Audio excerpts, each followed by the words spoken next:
when we talk about climate change, we're not really talking about saving the earth. I think that sort of language is a misnaming of the problem. We're really talking about saving the human species and making sure that we have a planet that we can still inhabit. And what are the main contributors of contemporary environmental damage? I mean, I guess in aggregate, we could say generally human overshoot. So human overtaking of the capacities of land and water ecosystems and really atmospheric systems too.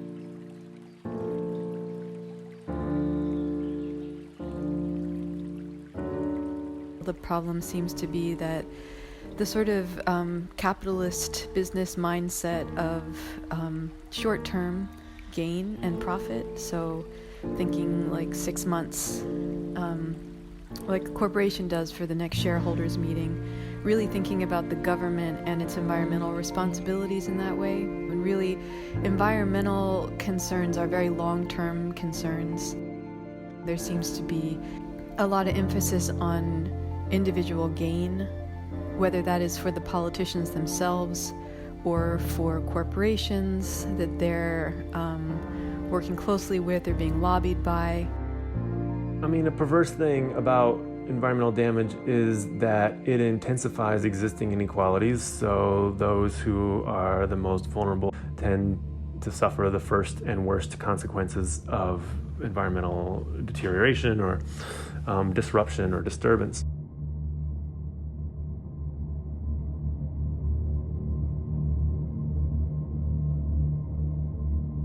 In the United States, the statistically most significant predictor of exposure to toxic pollution is race.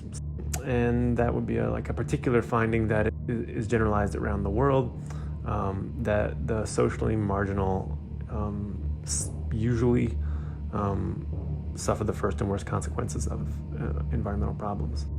Key environmental justice claim is that the stakeholders of a project, that is to say, the people who are affected by a project, must be represented in the processes of decision-making around it. And one of the key claims is that they often are not, that they are excluded from it, if not formally, then materially. And that means there's two perversities to that. One is that those who have the most ability to do something about these problems have the least incentive in front of them.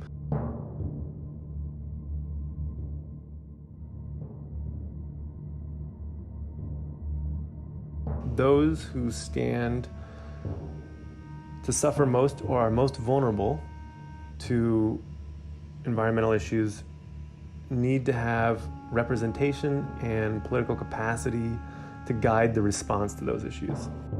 There are many environmental laws on the books, and one of the problems is that they're not enforced. And it seems like political timelines are much more concerned with elections, tax seasons, and that kind of thing, rather than with actual long-term well-being.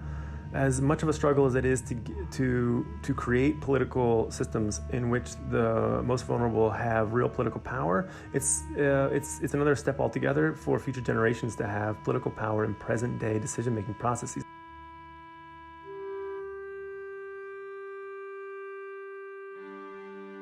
I mean, for more than a century, there's been environmental thought that is worried about the future of, let us say, Western civilizations. But especially in the last couple of decades, as people see the stalled global response to climate change and the acceleration of the consequences of climate change, which again, first and worst come to marginalized people, often people of color. It's often framed as the collapse of human civilization, but it really is like the collapse of North Atlantic industrial civilizations and those that have followed that same pattern. You can make the case that there's a kind of unraveling already.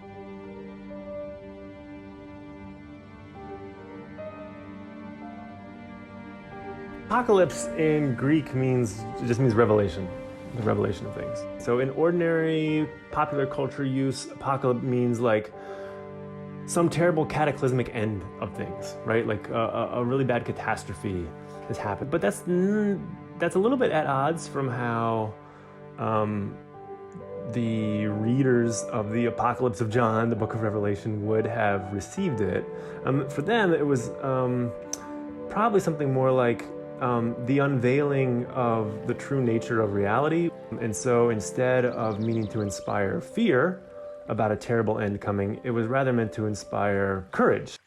You know, when I think about places like Chernobyl, where the big nuclear disaster was, people were cleared out of there and by and large haven't been allowed back in, and it's become what's sometimes referred to as an involuntary park.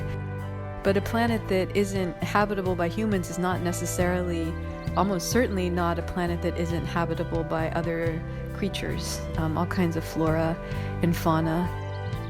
So this idea of the whole Earth as an involuntary park sounds beautiful to me, but of course, you know, I say that with the consciousness and their perception of a human, so it's sort of an ironic thing to think about how beautiful it would be, and that beauty, I can only imagine that beauty through human eyes. Let us say modern or settler or industrial conceptions of humanity are not the only ones, and there's other ways of being human with the living world, and we need to find our ways to them.